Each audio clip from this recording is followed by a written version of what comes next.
This is Kural Media, your trusted source for global news. இது குரல் media செய்திகள்.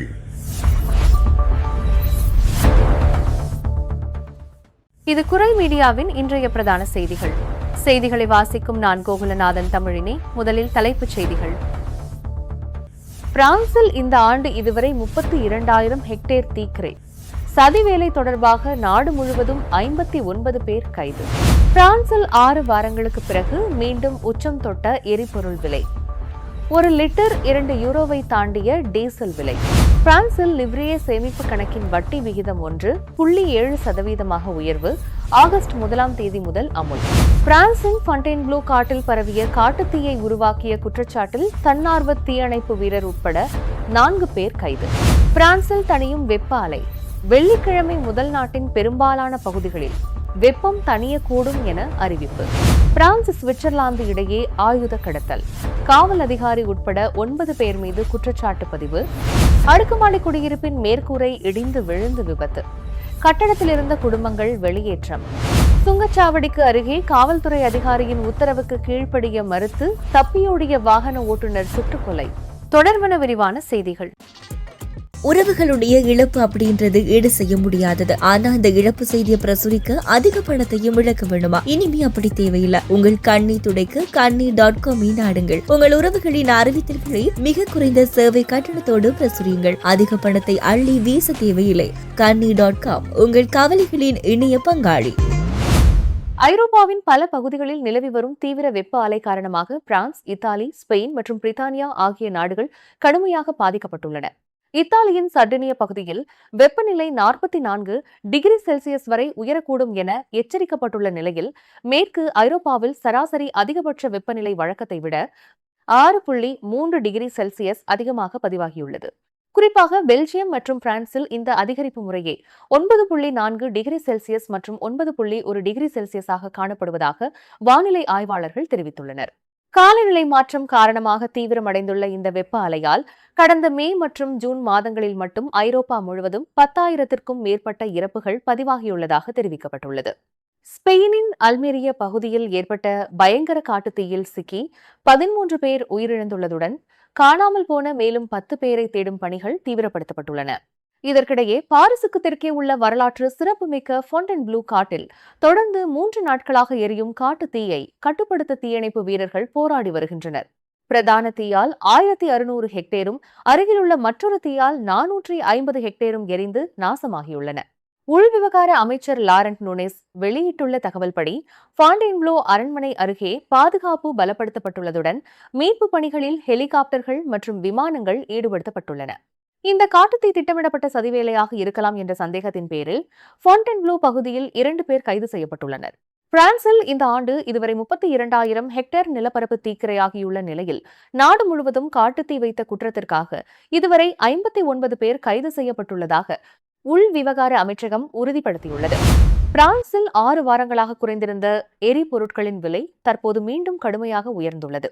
இன்று ஜூலை 15ஆம் தேதி அதிகம் பயன்படுத்தப்படும் எரிபொருளான டீசலின் விலை லிட்டருக்கு 2 யூரோவை தாண்டியுள்ளது. அதேபோல பெட்ரோல் விலையும் கணிசமாக அதிகரித்துள்ளது. கோடை விடுமுறைக்காக ஏராளமான பிரெஞ்சு மக்கள் கார் மூலம் பயணம் மேற்கொள்ள திட்டமிட்டுள்ள நிலையில் இந்த விலை உயர்வு அவர்களுக்கு பெரும் சுமையை ஏற்படுத்தியுள்ளது. இதனால் பொதுமக்களுக்கு புதிய உதவி திட்டங்களை நடைமுறைப்படுத்த நாடாளுமன்ற அறிக்கை ஒன்று அரசை வலியுறுத்தியுள்ளது. இந்த திடீர் விலை உயர்வுக்கு புவிசார் அரசியல் நெருக்கடிகளே முக்கிய காரணமாக அமைந்துள்ளன. உக்ரைன் தாக்குதல்களால் சுத்திகரிப்பு நிலையங்கள் பாதிக்கப்பட்டதால் ரஷ்யா கடந்த ஜூலை 8ஆம் தேதி முதல் டீசல் ஏற்றுமதிக்கு தடை விதித்துள்ளது. மறுபுறம் அமெரிக்கா மற்றும் ஈரான் இடையே மீண்டும் எழுந்துள்ள மோதல்களால் உலக எண்ணெய் போக்குவரத்தில் 20% நடைபெறும் ஹார்மஸ் நீரிணை பகுதியில் கடல்வழி போக்குவரத்து கடுமையாக பாதிக்கப்பட்டுள்ளது. பிரான்சில் லிவ்ரியே சேமிப்பு கணக்கின் வட்டி விகிதம் வரும் ஆகஸ்ட் 1ஆம் தேதி முதல் 1.5% இருந்து 1.7% உயர்த்தப்படும் என பொருளாதார அமைச்சகம் அதிகாரப்பூர்வமாக அறிவித்துள்ளது. அதேவேளை லெப் எனப்படும் மக்கள் சேமிப்பு கணக்கிற்கான வட்டி விகிதம் மாற்றமின்றி 2.5%ஆகவே தொடரும். மத்திய கிழக்கில் நிலவும் போர்ச்சூழல் மற்றும் எரிசக்தி விலை உயர்வால் கடந்த ஜூன் மாதத்தில் பணவீக்கம் 1.8% அதிகரித்துள்ளது. இதனால் சேமிப்பாளர்களின் பண மதிப்பு குறைவதை தடுக்கும் நோக்கில் இந்த வட்டி விகித உயர்வு அறிவிக்கப்பட்டுள்ளது. இந்த மாற்றத்தின் மூலம் சேமிப்பாளர்களுக்கு கூடுதல் வருமானம் கிடைக்கவுள்ளது. சராசரியாக 7,800 யூரோக்கள் வைப்புத் தொகை கொண்டவர்கள் 15 யூரோக்களுக்கு மேல் கூடுதல் வருமானமும், அதிகபட்ச வருமான 22,950 யூரோக்களை வைப்பில் வைத்துள்ளவர்கள் ஆண்டுக்கு 45 யூரோக்களுக்கு மேல் கூடுதல் வட்டியும் பெறுவார்கள் என பொருளாதார நிபுணர்கள் தெரிவித்துள்ளனர். பாரிஸுக்கு தெற்கே அமைந்துள்ள ஃபொன்டெயின்ப்ளூ காட்டில் பரவிய காட்டுத்தீயை திட்டமிட்டு உருவாக்கிய குற்றச்சாட்டின் பேரில் 4 பேர் காவல்துறையினரால் அதிரடியாக கைது செய்யப்பட்டுள்ளனர். இவர்களில் ஒருவர் தன்னார்வ தீயணைப்பு வீரராக பணியாற்றியவர் என்பது விசாரணையில் தெரியவந்துள்ளது. கைது செய்யப்பட்டவர்களிடம் நடத்தப்பட்ட முதற்கட்ட விசாரணையில் ஒருவர் பெட்ரோல் பயன்படுத்தி தீ வைத்ததையும், மற்றொருவர் கவனக்குறைவாக வீசிய சிகரெட் துண்டால் தீப்பற்றியதையும் ஒப்புக்கொண்டுள்ளனர். மூன்றாமவர் கைகளில் கரியுடன் கையும் களவுமாக பிடிபட்டுள்ளார். காவல்துறையினர் இவர்களிடம் தொடர்ந்து தீவிர விசாரணை மேற்கொண்டு வரும் நிலையில், குற்றச்சாட்டுகள் நீதிமன்றத்தில் நிரூபிக்கப்படும் பட்சத்தில் இவர்களுக்கு ஆயுள் தண்டனை விதிக்கப்பட வாய்ப்புள்ளதாக தெரிவிக்கப்பட்டுள்ளது. பிரான்சில் நிலவி வந்த தீவிர வெப்ப அலைக்கான உச்சகட்ட சிவப்பு எச்சரிக்கை புதன்கிழமையுடன் முடிவுக்கு வந்துள்ள நிலையில், நாட்டின் பெரும்பாலான பகுதிகளில் வெப்பம் படிப்படியாக தணிந்து வருவதாக மெட்டியோ பிரான்ஸ் வானிலை ஆய்வு மையம் தெரிவித்துள்ளது. இருப்பினும் நாளை வியாழக்கிழமையன்றும் இலட பிரான்ஸ் உட்பட நாட்டின் 69 மாவட்டங்கள் தொடர்ந்து செம்மஞ்சள் எச்சரிக்கை நிலையில் வைக்கப்பட்டுள்ளன. பல நாட்களாக பிரான்சில் தேங்கியிருந்த மிக வெப்பமான காற்று மண்டலம் புதன்கிழமையன்று ஏற்பட்ட தீவிர புயல் மற்றும் வானிலை மாற்றங்களால் மேற்கிலிருந்து படிப்படியாக விலகத் தொடங்கியுள்ளது. இன்று மற்றும் வியாழன் நள்ளிரவில் நாட்டின் தெற்கு மற்றும் மத்திய தரைக்கடல் பகுதிகளில் வெப்பமான சூழலே நீடிக்கும். அங்கு வெப்பநிலை உள்ளூர் அளவில் 25 டிகிரி செல்சியஸ் வரை பதிவாகக்கூடும் என மதிப்பிடப்பட்டுள்ளது. அதேவேளையில் வடக்கு பகுதிகளில் வெப்பம் தணிந்து 16 முதல் 19 டிகிரி செல்சியஸ் வரை பதிவாகியுள்ளது.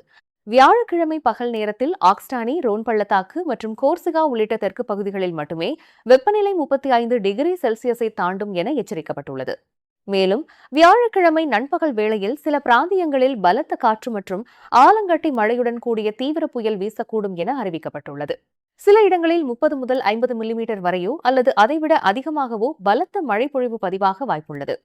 வரும் ஜூலை 17ஆம் தேதி வெள்ளிக்கிழமை முதல் நாட்டின் தென்கிழக்கு தவிர ஏனைய பகுதிகளில் வெப்பநிலை மேலும் குறைந்து வார இறுதியில் குளிர்ச்சியான வானிலை நிலவும் என வானிலை மையம் கணித்துள்ளது.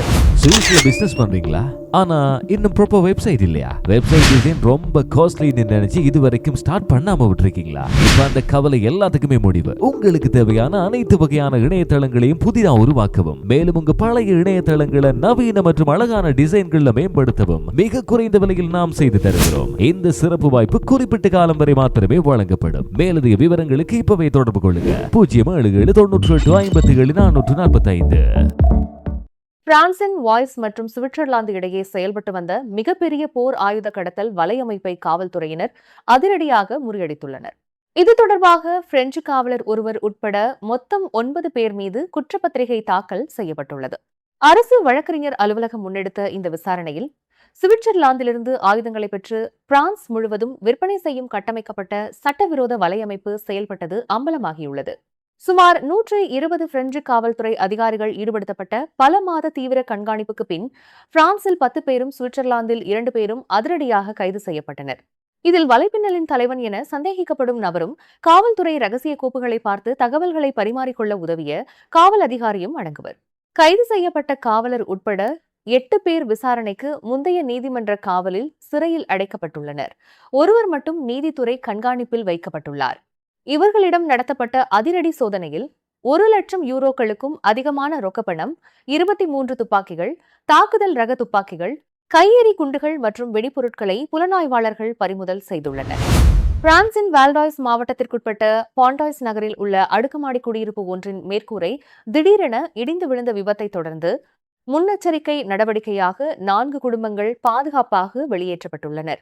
அதிகாலை சுமார் 3 மணியளவில் இந்த சம்பவம் நிகழ்ந்துள்ளது. கட்டடத்தின் 3வது தளத்தில் உள்ள குடியிருப்பின் மேற்கூரையின் ஒரு பகுதி திடீரென இடிந்து விழுந்துள்ளது.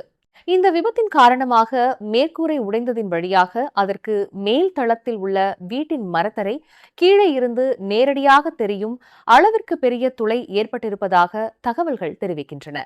சம்பவ இடத்திற்கு விரைந்த தீயணைப்பு மற்றும் மீட்பு படையினர் இடிந்து விழுந்த பகுதியை பார்வையிட்டு துரித நடவடிக்கைகளை மேற்கொண்டனர். இந்த விபத்தில் யாருக்கும் எவ்வித காயங்களும் ஏற்படவில்லை. இருப்பினும் கட்டடத்தின் தற்போதைய உறுதித்தன்மை கேள்விக்குறியாகியுள்ளதால் அது குடியிருக்க தகுதியானதா என்பதை உறுதி செய்ய கட்டடவியல் வல்லுநர்களின் முழுமையான ஆய்வறிக்கைக்காக அதிகாரிகள் காத்திருக்கின்றனர். பிரான்சின் அவிக்ஞோன் அருகே உள்ள பாண்டட் மற்றும் வெடேன் பகுதிகளில் காவல்துறையினரின் உத்தரவுக்கு கீழ்ப்படிய மறுத்து தப்பி செல்ல முயன்ற வாகன ஓட்டுநர் ஒருவர் சுட்டுக் கொல்லப்பட்டார். செவ்வாய்க்கிழமை இரவுக்கும் புதன்கிழமை காலைக்கும் இடைப்பட்ட நேரத்தில் இந்த சம்பவம் நிகழ்ந்துள்ளதாக அதிகாரப்பூர்வ தகவல்கள் தெரிவிக்கின்றன. காவல்துறையினரை கண்டதும் தப்பி செல்ல முயன்ற அந்த ஓட்டுநரை நகராட்சி காவல் வாகனம் மூலம் வழிமறிக்க அதிகாரிகள் முயற்சித்துள்ளனர். எனினும் அவர் அங்கிருந்து தப்பிவிட்டார். பின்னர் E7 நெடுஞ்சாலையின் நுழைவு சுங்கச்சாவடியான வெடேன் பகுதியில் அந்த நபர் காவல்துறை அதிகாரி ஒருவர் மீது தனது காரை மோத முற்பட்டுள்ளார். அப்போது மற்றொரு அதிகாரி தற்காப்புக்காக தனது துப்பாக்கியால் சுட்டதில் அந்த வாகன ஓட்டுநர் சில நிமிடங்களிலேயே உயிரிழந்துள்ளார். உயிரிழந்த நபர் இதுபோன்ற குற்ற செயல்களுக்காக காவல்துறையினருக்கு ஏற்கனவே நன்கு அறிமுகமானவர் எனவும் அவர் சமீபத்தில்தான் பரோலில் வெளிவந்திருந்தார் எனவும் விசாரணையில் தெரியவந்துள்ளது. இச்சம்பவம் தொடர்பாக ஓட்டுநரின் கீழ்ப்படியாமை குறித்தும் துப்பாக்கி சூடு நடத்திய அதிகாரி மீதும் என 2 தனித்தனி விசாரணைகள் தொடங்கப்பட்டுள்ளன. துப்பாக்கி சூடு நடத்திய அதிகாரியிடம் ஜெண்டார்மஸ் படையினர் தற்போது தீவிர விசாரணை மேற்கொண்டு வருகின்றனர். உறவுகளுடைய இழப்பு அப்படின்றது ஈடு செய்ய முடியாதது. ஆனா அந்த இழப்பு செய்தியை பிரசுரிக்க அதிக பணத்தையும் இழக்க வேணுமா? இனிமே அப்படி தேவையில்லை. உங்கள் கண்ணீர் துடைக்க kannee.com நாடுங்கள். உங்கள் உறவுகளின் அறிவித்தல்களை மிக குறைந்த சேவை கட்டணத்தோடு பிரசுரியுங்கள். அதிக பணத்தை அள்ளி வீச தேவையில்லை. kannee.com உங்கள் கவலைகளின் இணைய பங்காளி. நீங்கள் இதுவரை கேட்டது குரல் மீடியாவின் பிரதான செய்திகள். மேலும் இதுபோன்ற செய்திகளை அறிய குரல் மீடியாவை சப்ஸ்கிரைப் செய்யுங்கள்.